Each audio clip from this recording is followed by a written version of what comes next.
Well, while Mulder's outside watching what looks like a rising spaceship, Scully... Mulder!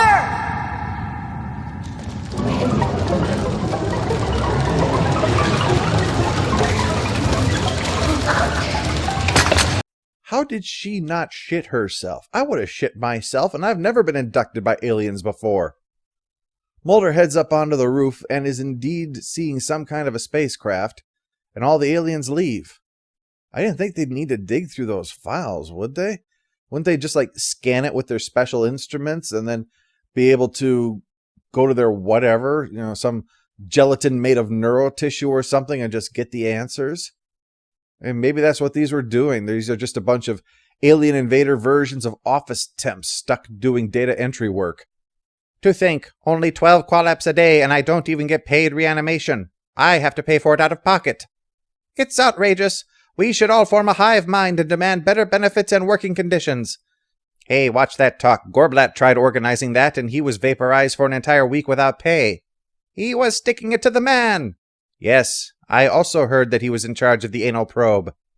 Well, with them gone, the human goons are sent in to shoot Mulder, so he and Scully escape out the back door. I said in part 1 that if you assume the Thinker's an idiot, you explain away all the problems. Well, I was being unfair. You have to give the Cabal some real credit, too. They've got this super-duper secret project involving aliens, and they leave the information on a server that can be remotely accessed. They also have a facility that has powerful blast doors and electronic security and a back entrance that could be defeated by a crowbar. These are the people who try to run the world. So it's starting to make sense that a guy named the Thinker, probably ironically, is their mortal enemy.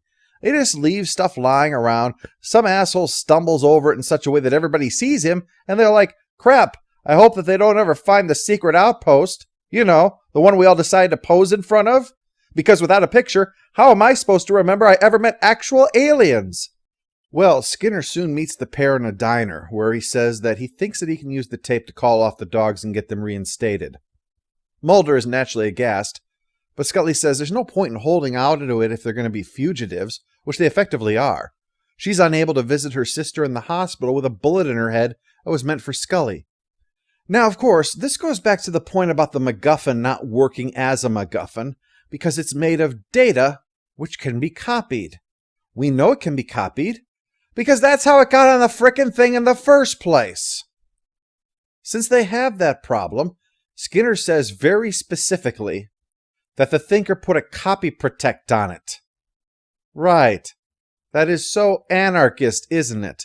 If there is one thing we know both hackers and anarchists love more than anything, it's DRM, am I right? Oh, and also, Skinner can't print it out. Why? Because we know it can be printed out. We saw the printouts. We saw Albert writing on the printouts.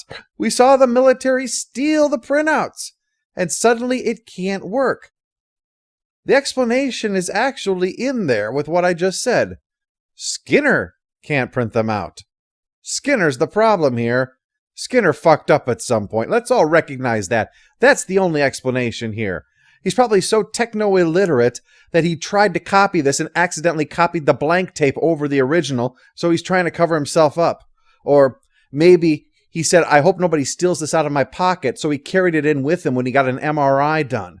Now he realizes what he's done, so he's giving everybody this excuse about this ironclad, no duplicating security, and hoping that they're going to buy it, the way that a child would tell his parents that their school gave up on giving report cards.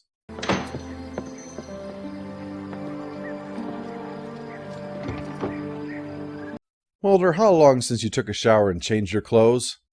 On that subject, Albert says that the mother of the white buffalo laid down and died in her stall, and he thinks that for Mulder to live, something else must be sacrificed. Besides the buffalo. All this stuff with the barn might be why I kept thinking that his last name is Holstein, by the way. Anyway, Skinner comes by to let Scully's mom know what's going on, that's when he meets Albert, actually, and discovers the mystery man who's been watching them, and who soon beats the tar out of Skinner, along with Krychek and his partner, who then take the tape. Krychek is not wearing a mask because everybody in this story is an idiot. In fact, the other guys seem to realize this, and so they leave him alone in the car right before it explodes. Too bad Krychek figured out what was happening and escaped, and calls up to tell the cigarette-smoking man off, who then proceeds to tell the group their troubles are over, the tape has been destroyed. And apparently, that's all they needed. Really. Well, I'm sold. That's proof enough that it has to be gone. We may be a coalition of amoral murderers selling out the human race, but you gotta take a chap at his word, old man. Speaking of tying up loose ends, seems that old Nazi Klemper had his heart give out, as reported by a well-manicured man, who freely admits that he knew Mulder's father, that Roswell was true, and that the purpose of Paperclip was to create a superhuman race. So those things were alien-human hybrids. Although Scully points out that this is suspect considering how primitive our understanding was of such things at the time. DNA, I mean, not creating Mr. Spock. Mulder's dad grew outspoken in his disbelief with the project, and that's why his sister was taken, to keep him in line. Mulder's mother says that she was the one that he had chosen. That's why the file name was changed. And speaking of files, cigarette-smoking man meets with Skinner and calls his bluff about the tape, only Skinner was actually holding a trump card, to continue the metaphor. He brings in Albert. Recall that memory plays such an important part of the Navajo culture, so Albert recalls everything that he translated, and to do one better, has shared that information with 20 other men who have now also memorized it, and the information will go public if he tries to take out Mulder and Scully.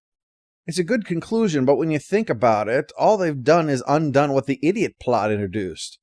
We can let them make lots of copies of the data from the tape, except that if we did that, we wouldn't be able to have our climax where they make lots of copies of the data from the tape. But anyway, things have more or less been set back to the way they were, except for Scully's sister, of course, who was shot in the head. Though I suppose where would you shoot someone whose name is Scully? Obviously, this trio of episodes are a must-see. They are probably the most significant mythology episodes up until this point. As far as stamps go, I give this a stamp of recommended for all three, but that could have been higher.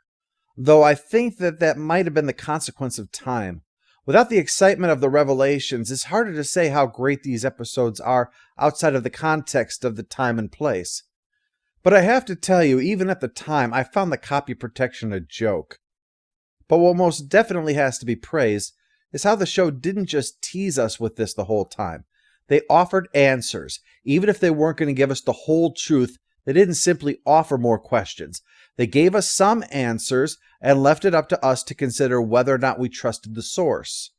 And then, building from the answers to the next question, why? Why make alien-human hybrids? And why does it seem that the aliens are in on it, given their presence in the mountain, when we also know that executing any alien caught is standard operating procedure? Were those not aliens at all then, but hybrids escaping onto a human spaceship which we know exist? While this might at times have been rocky, we're learning things while being teased that there is still more. And not stupid questions either, like on Lost. Why is the toy airplane important? I'd say the only negative is that Mulder is a real asshole throughout the story. The first part, they drug him up to be an asshole, but then they realize dangling the truth so close to him, yet denying it to him, also turns him into an asshole. So, it's assholes all the way down. But that's what this arc proves to be in the end. Scully's arc. It's more about her when it comes down to it. Her being saddled with this asshole. Her being unsure who to trust. Her confronting a truth that she doesn't want to. Her being hunted. Her losing her sister. Mulder may lose his father, but in the end, it feels more like for him, that's just another clue. All in all, this is a positive experience, but some of the execution feels like it could have been improved.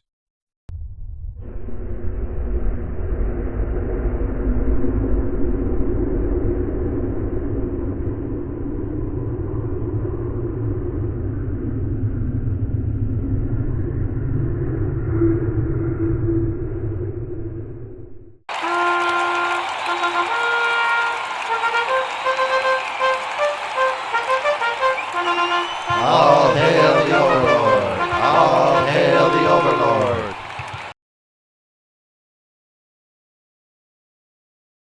I'm gonna make you a very, very famous man. You understand? Yes, thank you. I'm going to report that to the group.